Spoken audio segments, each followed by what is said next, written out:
What's up, everybody? Welcome back to another episode of the 10-7 MMA Show, and we are back with a special Friday edition. This is very special because on this March 1st, Friday, Justin and I are actually in the same house, so that's pretty cool. We were thinking about trying to do the show sort of next to each other, but just because of the complications with the feedback and the audio, we decided to do it in separate rooms on separate devices. So we are both in Los Angeles right now, so that's pretty cool. And yeah, we got some cool stuff to talk about with UFC 299 right around the corner. And I hit pads with Justin yesterday as well.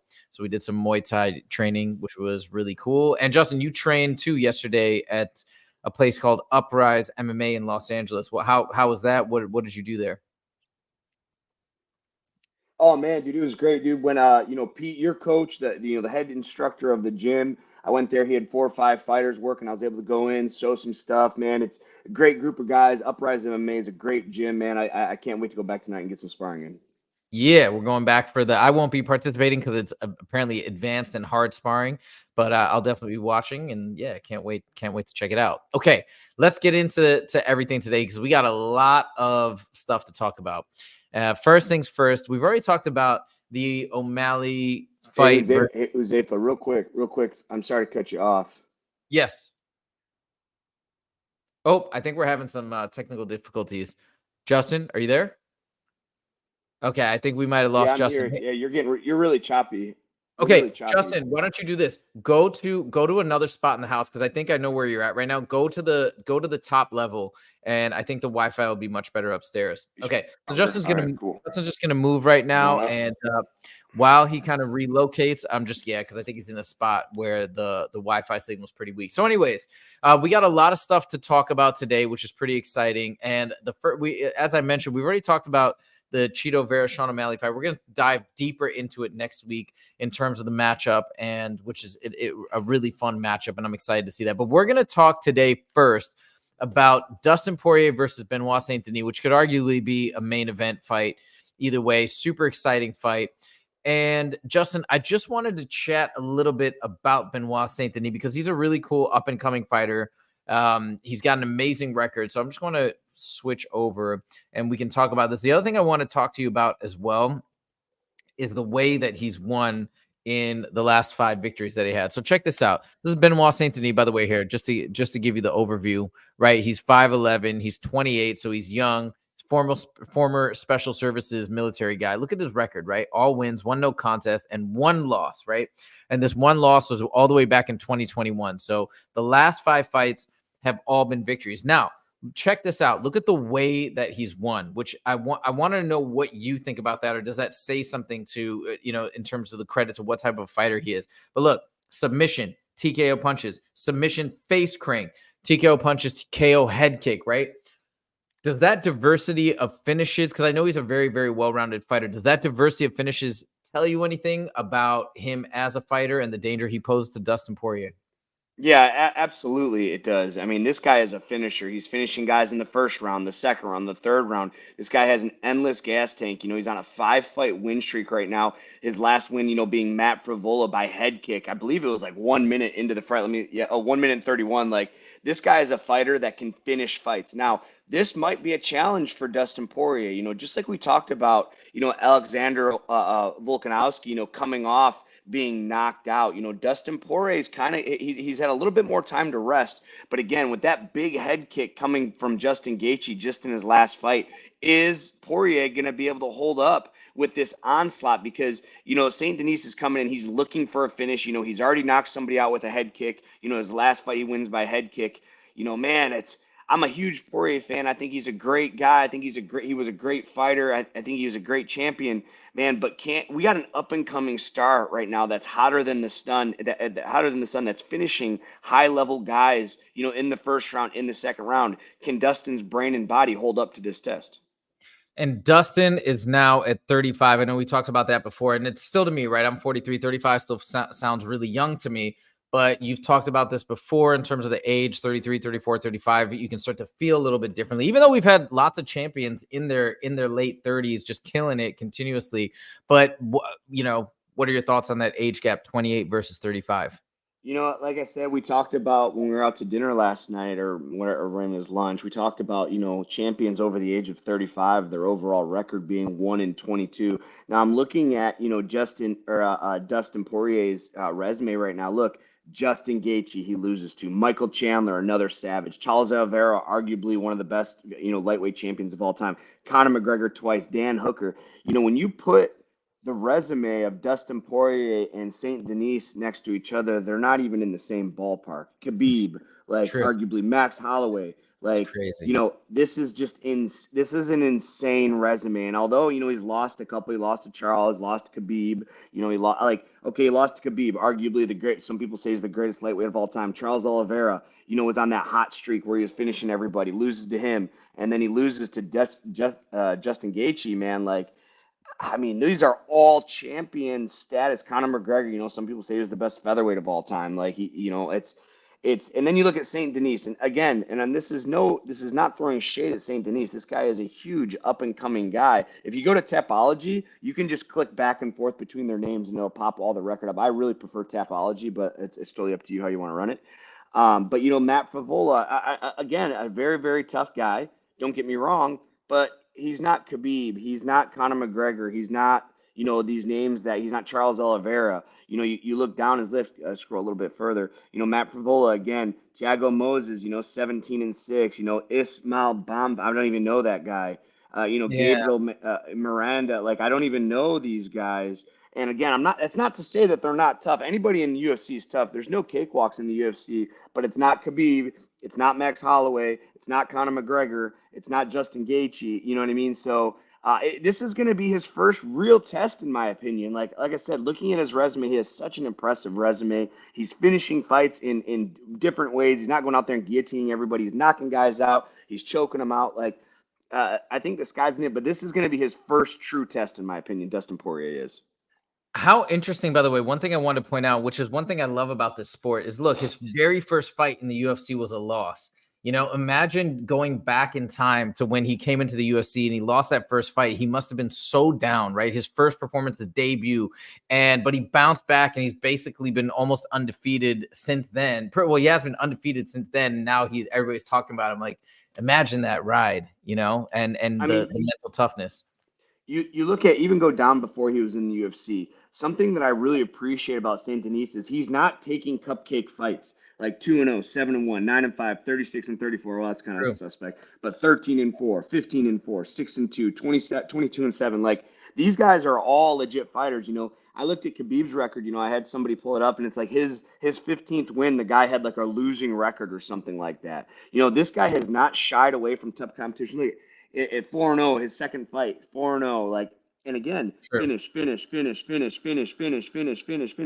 guy is a finishing fighter. He has since his first fight. He loses one decision, and then he just goes on this finishing rampage, man. So I really think there's a lot of hype behind this guy. I think he's a complete fighter. He's that new generation of fighter that we talk about. He can kickbox, he can grapple, he can wrestle. You look at Dustin Poirier, and he's a great southpaw boxer, and he has some good kicks too. But some people feel his grappling and his wrestling is his weak strength. I don't see Saint Denis having any weakness going into this fight besides the lack of resume. And again, just because he hasn't fought as tough a guys doesn't mean he could, and doesn't mean he could win too.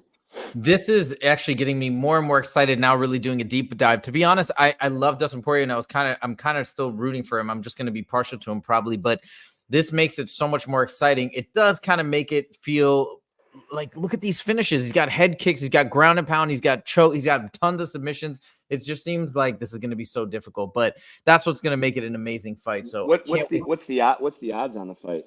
All right, let's check it out. Odds. I don't know. It should be at the top or the bottom of this. Of this, if you just scroll, it'll be at the top or the bottom. Let's see. So here's the fight. So yeah, click confirm upcoming bout with Dustin Poirier. There you go. Okay, there it is. He's a slight favorite. So Dustin's a favorite in this fight. So wow, interesting. He's a significant favorite too. And let me tell you this, man. I'm a Dustin Poirier fan, dude. I eat his hot sauce, man, straight from Thunder Bay, Canada. Like I'm a big Dustin Poirier fan, but I'm going to look at his age. He's 35 years old. He just took a brutal knockout. I think my heart wants Poirier to win. I really, really want him to win. But my pocketbook, just like last week with Volkanovski and to Poirier, I wanted Volk to win. My heart was for Volk, but my pocketbook said to Poirier. And I'm going to go a same stance with this one too, Josefa. I want Dustin to win. I'm rooting for him to win. But if I'm going to put money on it, I'm going to put Saint Denis because again, he's coming in. He's hungry. Poirier's already been the champ. He has nothing left to prove in the sport. He's fought everybody that's anybody in the sport. He's been the champ. And now, maybe, and I hate to say this about fighting, but maybe he's just looking for a payday. Saint Denis is going to be hungry. He's probably training harder because this is his opportunity. The UFC, I feel, has groomed him for this moment. They're giving him, again, nobody in the UFC is bad, but they're giving him lower level guys. He hasn't fought a top 15 guy yet. Coming off the Matt Frevola. Matt Frevola is super, super tough and durable. But again, he's not Khabib. He's not Charles Oliveira. He's not Conor McGregor. So, this will be his first test. Like I said, I'm putting money on Saint Denis, but I really want Dustin Poirier to win this fight. Okay, I'm so sorry, Justin. I think the Wi-Fi went out temporarily, and we were all off for some of that. But bottom line is, okay, we're back up. I was like, oh shoot, I don't know if something's wrong with the Wi-Fi. I think it's okay though. But bottom line is, you're saying like you're feeling like, hey, what's the motivation now? Dustin might not have as much motivation. Might be here for a payday. Same, so kind of like your heart with Dustin, but you're feeling like the logical choice if you had to put money on it would be Benoit Saint Denis. Is that correct? Yeah, that's correct, and it's mostly because he's such a big underdog. I mean, he's giving plus money. So if you click on, wait a second, maybe that we're looking at, it says lightweight bout. Actually, Saint Denis might be the slight favorite at -175 because we're looking at his profile, not Dustin Poirier's profile. Right. But still, Oh, I see what you're saying. Okay, so it might be I the other think way though around. it might be Okay. the other way around, and if it is that, I'm not going to put too much money on it. But we're talking about a guy that's finishing, and Poirier just got finished, so hopefully it doesn't happen again to him. If it does, what's next for Poirier? Yeah, it is Benoit Saint Denis' favorite. That's what I thought. I would have assumed he was favored because he's got so much hype in the record and all that stuff. But well, I guess let's see what happens. It's going to be an amazing fight, regardless of the outcome. And like I said, I think Dustin Poirier is such a fan favorite. I think most people would be rooting for him. But let's see what happens. Okay, Absolutely. let's move on to the next topic. Hold on, let me stop presenting. All right, we're moving on to the next topic. This is a guy we talked about, the UFC debut of Robelis Despagne, if I'm pronouncing that right. So I'm just gonna pull up some images of this guy. For those of you guys who didn't see our other special on him, he's fighting on, I think, the early prelims at UFC 299, and you don't want to miss this guy. Okay, so let's go back here. He's a Taekwondo fighter. Okay, I think he's a Taekwondo Olympian. I'm going to show you on Wikipedia here so we can check it out.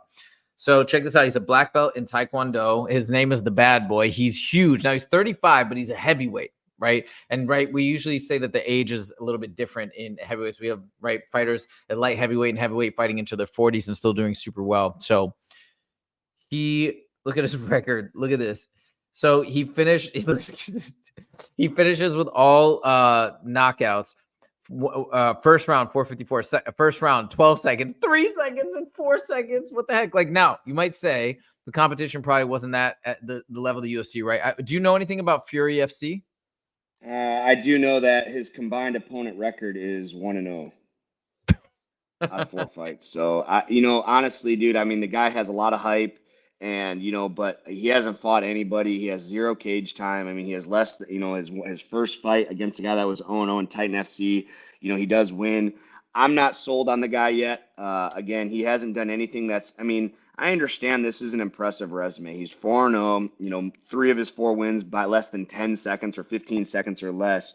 But with that being said, man, I mean, he's a super fast, big guy. He's super athletic. But again, out of his 4 fights, out of all 4 of his opponents, there's only one of, I mean, they've only had 1 win combined between all of them. So, this is now Josh Parisian. Now, he's a Michigan guy. This is a guy Oh, I no grew way. up with on the circuit. Yeah, we only live 30 minutes from each other. He's a part of Scorpion Fight System with James Gray, and James Gray, has put together some really, really good fighters out there. They had a great Adam went out there, Alicia Zapatella. I'm pronouncing it wrong, I'm sure, but they had a bunch of good guys out. Well, man, I'm trying to think of that Brazilian guy that was training out there for a while. He does the backflips in the cage. He trains with Extreme Couture right now. What is his name? Mike Cheza was training there for a while. But what is this guy's name? He does the backflips in the fight, like he chases his opponents down. He's a 70-pounder, middleweight. Oh my gosh. Not Johnny. What? No. No, not Johnny Walker. Oh my gosh, I'm blanking. He Michelle, trains with me. Why? not Michelle Pajeda. I don't know. Yeah, maybe, but regardless, yeah, Michelle Pajera, that's it. Yeah. So Pajera was training there for a while. Like this is a good gym that has a lot of good fighters, has good coaching, and Parisian is tough, man. He's been in the UFC for a little while. He's had some fights. This is finally a true test, and I think this is a great UFC debut for this guy because Josh is tough, man. He has good boxing, he has good wrestling, he has good grappling, and this will be a good test. Now, if this guy comes out and starches Josh in the first round, all right, I'm going to turn my head to him. But right now, he hasn't earned my respect. He's 35 years old. We talk about age affecting UFC fighters. I think at heavyweight it's a little different because everyone's a little bit slower Yeah. at those weight classes. And because remember your power is the last thing to go when it Right. comes to age. So I'm excited to see this fight. I'm rooting for Josh, being a Michigan guy. I know we support each other. All us Michigan guys, whether we train together or not, we all support each other. I'm rooting for Josh. I hope Josh comes out with a big win. But this will be Robelis. How do you pronounce his name? Robelis. I think it's Robelis, but I could be butchering it. I I mean, apologize if I am. this will be his first test, so I am looking forward to this matchup. So excited. Early prelims. I can't remember the last time I was like this amped for an early prelim fight. So that's really, really cool. Okay. Moving on. You guys should check out. We did play some footage of him last time. Check out his highlight reel. I think you'll be kind of blown away. Plus the way he fights with the taekwondo stance and his hands down, and he's just so big and dynamic, and he throws these crazy head kicks. I think it's going to be really fun. All right, moving on. Gilbert Burns. Okay, so Gilbert Burns is also on the card on UFC 299. This is a stacked card. Justin, you were even saying, right? Like, holy smokes, in some ways, this might be a more exciting fight card than UFC 300. Maybe, and I think that's debatable. He's fighting Jack Della Maddalena. Here, let me get this up here. Now, Jack, sorry, hopefully I'm pronouncing that right. Jack Della Maddalena. I believe he's out of Australia. And here, let's do a quick screen share so you can see the matchup here. But yeah, it's going to be an exciting fight. Up and comer, 16-2, an amazing record. Gilbert Burns, 36, I believe he is. But I'm going to double check his age right now. Justin, what are your initial thoughts on this fight, and what do you think will be next for Gilbert Burns? Depending on whether he wins or loses. I am a huge Gilbert Burns fan. I was a Gilbert Burns fan before it was cool. He came to the gym before he was in the UFC, with Vitor Belfort 10 years ago. And I remember working with this guy and just getting tooled up. There was nobody in the gym that could tool me up like Gilbert Burns did. He was just so strong and so fast and had such a bright future and still does, man. The guy's record's 15-6 in the UFC, and he only fights top level competition. He is coming off a loss to Bilal, but it's a unanimous decision. He didn't take a lot of damage. If I'm not mistaken, he went into the fight injured, and it was a short notice fight. Dude, if I'm not mistaken. More people. Well, it was short notice, but more people don't talk about it enough. I don't even know if he went in injured, but I'll tell you, he probably did. But what was obvious was, I think it was his left arm or his right arm. Something open, something happened, and he fought Bilal and finished the fight with one arm and didn't get finished.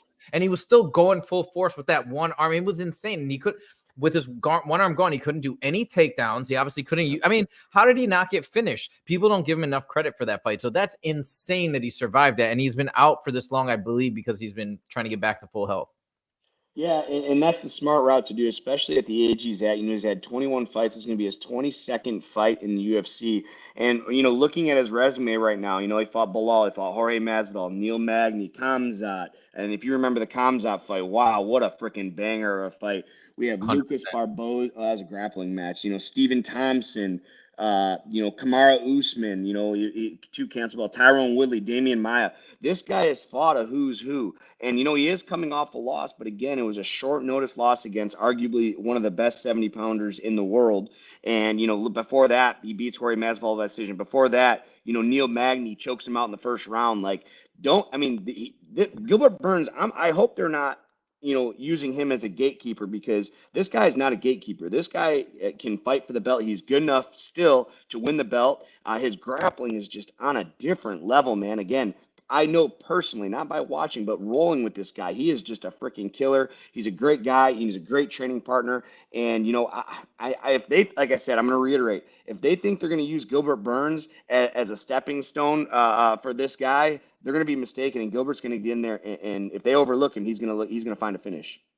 Now, for Jack Della Maddalena, here's his record. Wow, like what a win streak. This is actually insane. I didn't realize he had all these. We had for 2 losses, and then everything since then is a win. Looks like he's undefeated in the UFC. So he's had Dana White's Contender Series, and then 1, 2, 3, 4, 5, 6. Wow, 6 fights in a row in the UFC. Last victory was over Kevin Holland. Now, granted, it was a split decision. Looking at his resume, obviously it's not nearly the same as Gilbert Burns's, but does this give you any insights into who you might be favoring, or it sounds like you're leaning strongly towards Gilbert Burns in this fight? I'm looking at his record right now on Tapology, and what a great way to start. He starts his career off 0-2, which, a lot of people start their career off and they're like, all right, I'm not doing this anymore. Now he's on a 16-fight win streak. That is just incredible. But looking at the quality of his opponents, again, this is like it reminds me like a Saint Denis right here. And the reason is because, the UFC's hyping up like Kevin Holland. He beats Kevin Holland by split decision. The other guy, Basil Havez, wins by split decision. I've never even heard of that guy. Randy Brown, no idea who that is. It's Danny Roberts. I don't know who that is. So again, we're talking about a Gilbert Burns that is in title contention right here. And then this upcoming guy. Now, that's what I think what's happening here is the UFC, fed him, just like St. Denis, fed him some, lesser opponents. And again, I'm not throwing shade at Kevin Holland. He's awesome. All these guys anybody in the UFC is freaking tough. But again, it's not Kamara Usman tough. It's not Hamzat tough. So we got this guy streaking right now. And then now they're giving him a chance to go against this older guy that they may see as a gatekeeper. And my pocketbook's going with Gilbert Burns all day. I think he's going to be too experienced, in the cage, in the UFC cage. He's battled with adversity so much. I think he's just going to be too much for this young up and coming guy. I'm with you. I'm leaning towards Gilbert Burns on this one. And like I said, I think he doesn't get nearly enough credit for the performance he put on against Bilal. People seem to forget. It's so weird, but people seem to forget that he was fighting him one-armed, which is insane that he didn't get finished. So I'm with you and can't wait to see Gilbert Burns back in action. Okay, now we're going to get to something kind of fun. Felony and game bread. What are we talking about? Are we talking about an actual felony? No. All right. So I want to show you guys something. And there's a funny video on Jesse on Fire's channel, although I don't know if it's still out there, but okay. Just look at this for a second. Look at this face. And apparently he doesn't like being called Crazy Horse anymore, but I did search Crazy Horse. So this is Charles Crazy Horse, or Charles Felony Bennett. This is a former UFC fighter. He's a mixed martial artist. I don't think he never fought. Oh, he never fought in UFC. You're right. He never fought in the UFC. You're right. He fought for King of the Cage and Pride. You're right. So this guy is insane. Okay. And like, oh my God, he has so many losses. Look at his record. I didn't even know that, but he's had a ton of fights. And he was dominating at the beginning. So what I've since seen documentaries on this guy. I was really fascinated by him. Let me tell you why. So the reason I didn't even know who he was. And I went to the Jake Paul fight last summer, and I went with Jesse on Fire and some of my friends and whatnot. Anyways, so we were sitting in like the 6th row, really, really dope seats for the Jake Paul fight against Nate Diaz. And I was really excited. Most of the crowd was like pro Nate Diaz, super cool. And there's this guy sitting right next to me, and he's yelling at the fighters. And we're close enough where they might have even been able to hear us. And he's kind of yelling rude stuff to the female boxers that were in the ring, making fun of one of them. And some of the people thought it was funny, but it was a little annoying. And he's yelling full volume next to me in my ear. Now, again, I didn't know who he was. So I turned to my buddy Tim, who's sitting next to me, and I'm like, dude, this guy is so loud. Like, I'm getting sick of this, man. I paid a bunch of money to sit here. This is crazy. I'm going to tell him to shut up because this is insane. I was like, he's probably some influencer guy, thinks he's like all this stuff. You know what I mean? I had no idea he was a fighter. So I was thinking about it, and then my buddy was like, you know what? Why don't we switch seats? It's not going to bother me. I don't mind it. My buddy's a big dude. He's been in a lot of street fights, but not trained. But he's like, yeah, just switch with me. It's fine. I don't care. So we switch. Later on, Jesse comes down and Tim tells him the story, and he's like, oh, and he's like, who was the guy that Huzaifa was going to tell to shut up? And he showed him, and he's like, oh my God. And he freaked out. And it was Charles Bennett.